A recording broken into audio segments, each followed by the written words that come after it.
మీ ఇద్దరికి ఒక క్వశ్చన్ అడుగుతున్నా, మలయాళం అనే ఓట్ని తిరగేస్తే ఏమైద్ది? మలయాళం. షార్ప్. నువ్వు చెప్పలేకపోయాక మీ చెల్లి చిన్న క్లాస్ నువ్వు చెప్పేసింది. ఇప్పుడు ఒక అబ్బాయి మిమ్మల్ని ప్రేమిస్తానని చెప్తే అబ్బాయికి మినిమం ఎంత డబ్బు ఉంటే మీరు ప్రేమిస్తారు? డబ్బుని చూడకూడదు కదా, ఓ అవునా? ఓన్లీ క్యారెక్టర్ చూడాలి. క్యారెక్టరే చూడాలి. మీరు కూడా క్యారెక్టరే. ఓకే, ఎందుకు అలాగా?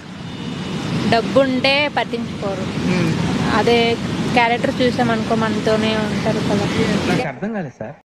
మీరు చూడడానికి ఫారెన్ గోల్స్ లా రిచ్ కిడ్స్ లా ఉన్నారు. ఏంటి లాంగ్వేజ్ ఏంటి? మాకు తెలీదా, మాకు రాదా? సీతమ్మ వాటి అదే ఉంటది కదా. ఏంటి కూల్ ఎక్కలేదు ఇంకా వాటర్? ఏంటి కూల్ ఎక్కలేదు ఇంకా వాటర్? కూల్ ఎక్కలేదు ఇంకా వాటర్? కూల్ ఎక్కలేదండి, మీకు ఎక్కిందా కూల్?